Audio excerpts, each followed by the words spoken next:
welcome to the Retro Seller, where in today's episode we will be covering a really small handheld fresh out of China known as the Powkiddy A66, which is also the TrimUI Model S. Powkiddy just rebranded it basically. You have to bear with me, I've been sick for the last week or so. I'm getting a little bit better, but throat's a little hoarse. I'm sucking on a lozenge to try and make it through this.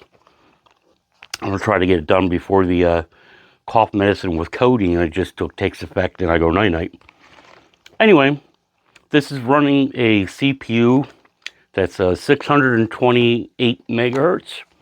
Has a 2-inch screen that's 320 by 240 IPS. It's actually a really good screen, a little small.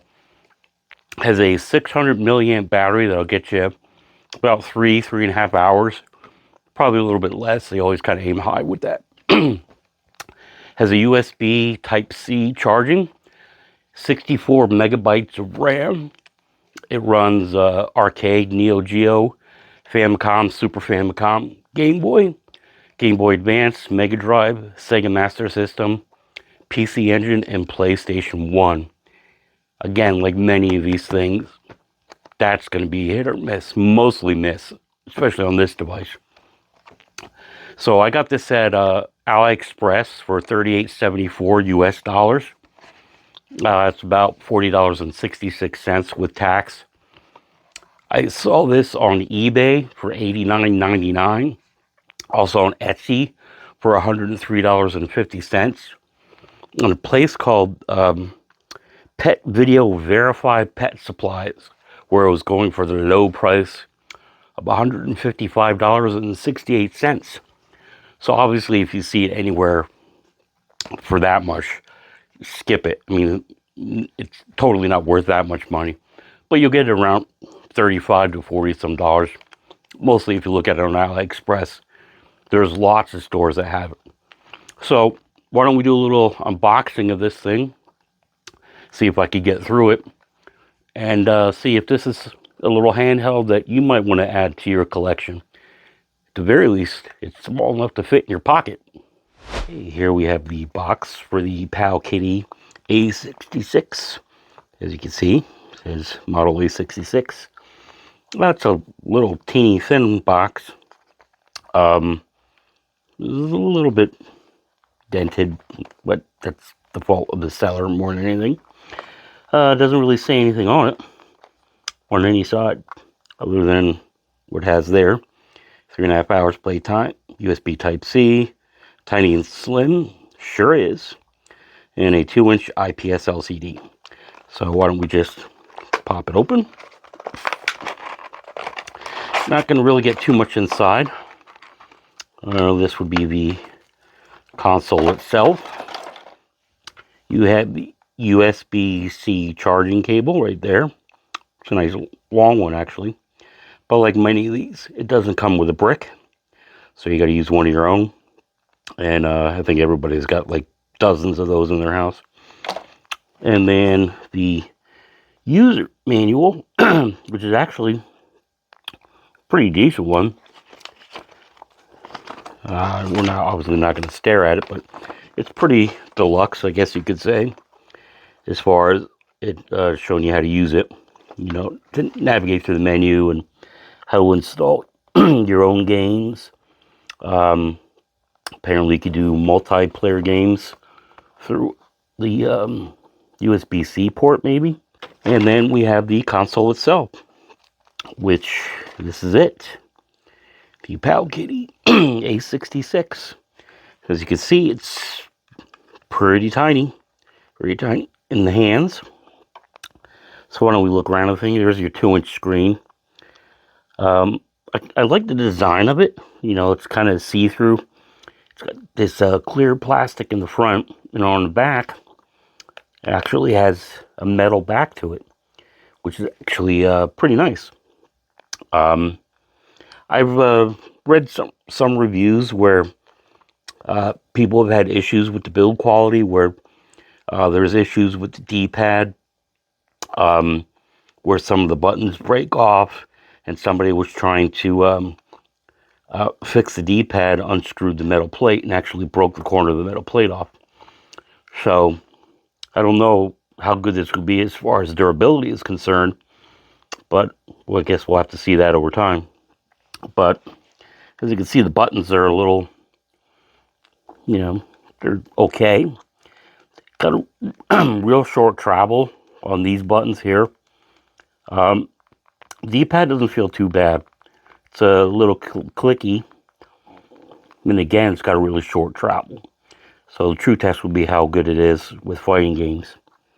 You have, now if you want to figure out what these buttons are, it's actually labeled on the bottom, as you can see there. So you have your select, your menu button, and your start button. There is your USB-C port. The power switch is right there. You have on the top, you can see them there, these little tiny shoulder buttons. If I have any real criticism about the design of this thing, these buttons are very horrible. They're in a real bad spot as far as utilizing them. So, and they're a little awkward. If they would have had it more towards the ends rather than in there, I guess it doesn't really matter. The only games you're really going to use the shoulder buttons on are like the PlayStation games. And as I said before, they're going to run like crap. So don't really count on any of the PlayStation games being used on this thing. So why don't we power it on and take a look at the rest of it. So here we have the main menu, which is very minimal. I'm not horribly a fan of it, but I believe this is very customizable. You can do things like upload, new firmware for it. I'm sure you can change the menu. I haven't done any of that because, like I've said in the past, I prefer to view these things straight out of the box. So this is prior to fiddling around with it. Oh, excuse me, I'm still sucking on this lozenge. So anyway, here you have on the menu, you have the playlist, favorites that you can put in yourself, retro game, which is where the games that you have on your SD card will be. So if you look in game, click on that. It has 3 games that came pre-installed on the system that are on the internal memory. I played around with them already. They're kind of like homebrewish kind of games. Digger is like a better version of Dig Dug, I guess. We're not going to really look at those. Files, where you can look at your files, obviously. Settings, where you can do things like map the keys, change the language, adjust your volume. Crank it up a little bit so you can hear it. Background volume, brightness. Screen is pretty bright, but if you want to prolong the battery use, you can turn that down if you want it. Refresh ROMs, we're not going to get into that. Factory reset, you definitely don't want to do that. Device info. So why don't we look at some games here. So as you can see, arcade, Neo Geo, Famicom, Super Famicom, Game Boy, Game Boy Advance, Mega Drive, Sega Master System, PC Engine or TurboGrafx 16, and PlayStation 1. Before we play the games, we're going to talk about the form factor. As you can see, it is a little small. So somebody's got sausage fingers like me. You would think it would be too small, but it's really not too bad. But I imagine over time my thumbs will get a little cramped. But it's not horribly uncomfortable. There's other small systems that I've had that were way more uncomfortable than this. So this isn't bad. So let's look at some games. We're not going to do that many as usual. We'll just do a couple of systems and you'll get the gist.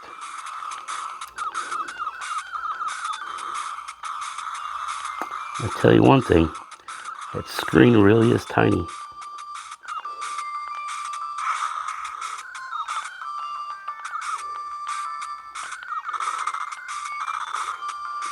It's hard to see the ship with the screen being 2 inches.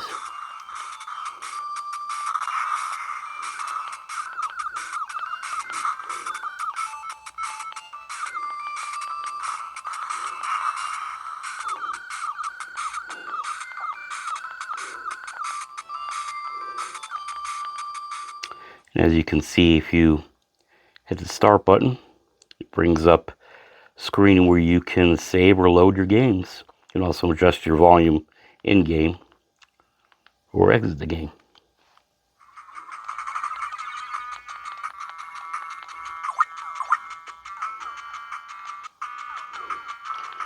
You can at least see the ball.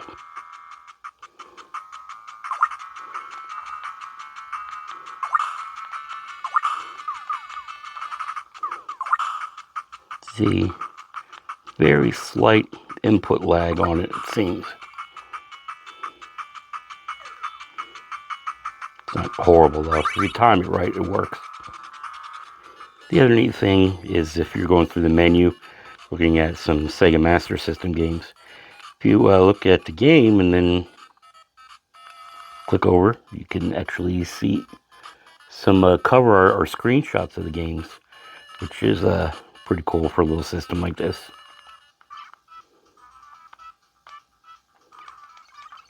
A lot of screen tearing on it.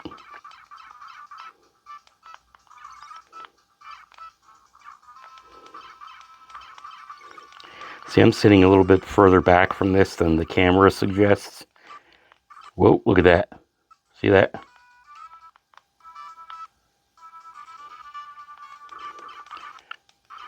Wow.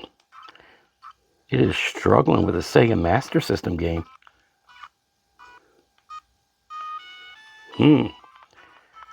Well, take that into consideration. You might have some issues with some things. This in particular. Wow.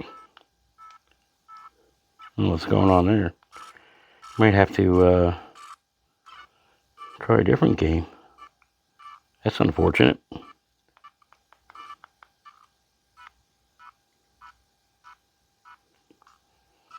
Much easier to avoid the shots, though, doing that.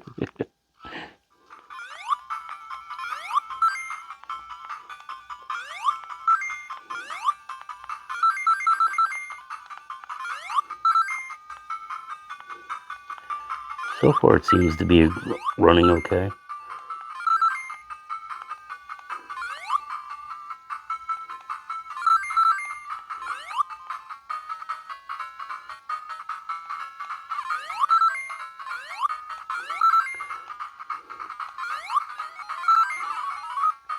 I don't know if you can see it on camera, but if you look at the rings, there's a little screen tearing going on there.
Anyway, it's some Mega Drive games. It really looks good on the screen. It really is. I mean, great viewing angles on it.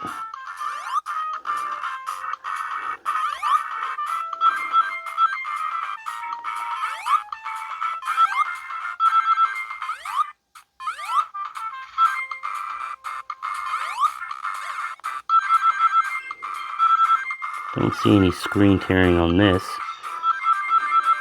Must have been an issue with the emulator.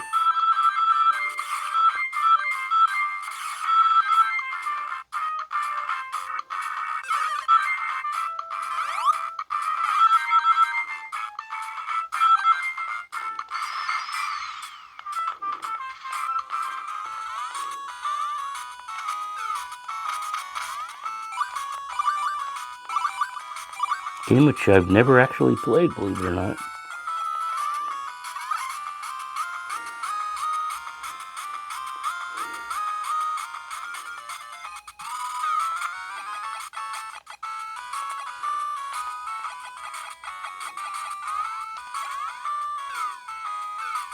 Oops.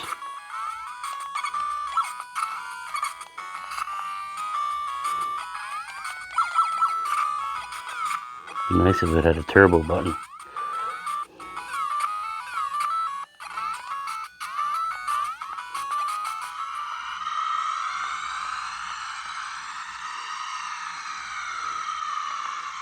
Some, like a little screen tearing going on here. It's not horrible.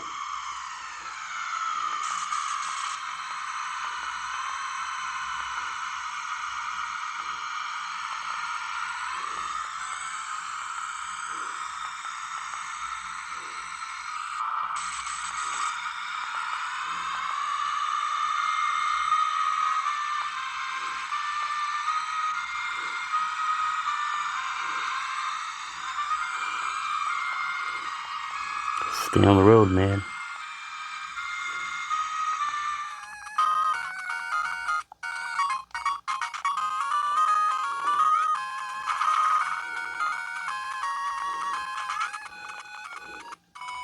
Sort of like a weird kind of Tetris-y sort of. What's going on there?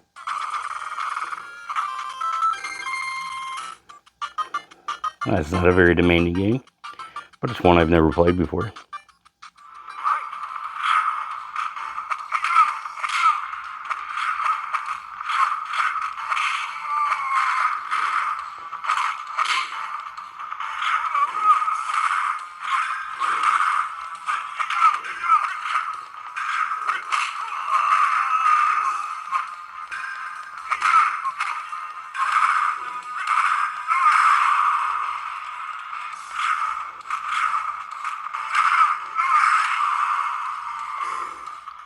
Some of the games actually take a little bit to load.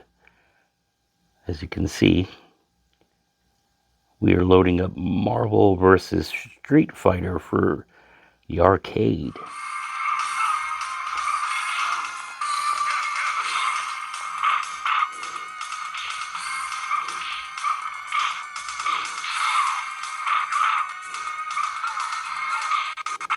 Uh-oh, little stutter there.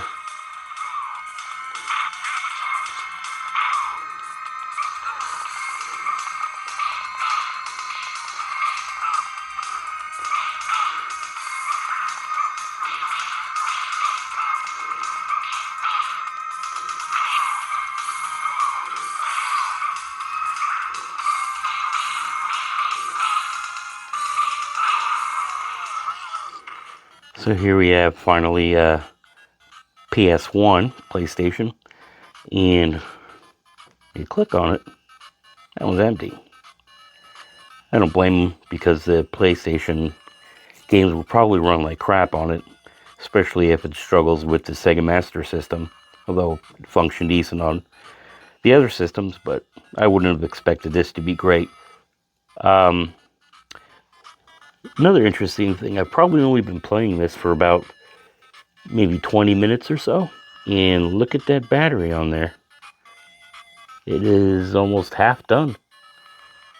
That's from 20 minutes. So I highly doubt you're going to get 3 to 3.5 hours out of this. Probably about an hour is what you're going to get. So if you really want to play this thing, you bring a charger and plug it in, or only play for a little bit. Other than that, that is our look at the Powkiddy A66. And I guess you got the idea of what this can play. So we can wrap this video up. So there you have it. There is our look at the Powkiddy A66 slash TrimUI Model S. Really what you could say about it, again, look how tiny this thing is. I didn't mind the form factor, like I said. It was just the shoulder buttons. Some of it seems like it's a little bit flimsy. There are some issues with the emulators that it's possible that all these problems can be fixed with a firmware update. That's up to you if you would want this thing to try to improve it. As it stands now, it's not too bad. It's kind of weird that it wouldn't play some of the Sega Master System's games so well, but then function pretty decent on more powerful systems like the Super Famicom or the arcade games. But I mean, to me, I think it was worth the money. Again, you could just fit this easily in your pocket. I really wish the battery would be a little bit longer lasting than it is, because that seems like that's going to be an issue. When I started this, it was fully charged, so about 20 minutes and it was half done. So that's something that you need to take into consideration as well. But I guess I can recommend it. You know, it's a cute little thing. I also didn't mention that it came with a carrying case. Here's the nice little case that it came with. So that's nice and solid, making it you know, portable and safe to keep. But I guess that's all I could say about it. I can feel the coding starting to kick in, so I probably won't even get time to edit this thing because I'm going a little night-night, and I'm probably gonna have some really weird dreams tonight. So I want you to just catch us in the next episode. Please like, comment, subscribe on this one, and I'll see you in the next video.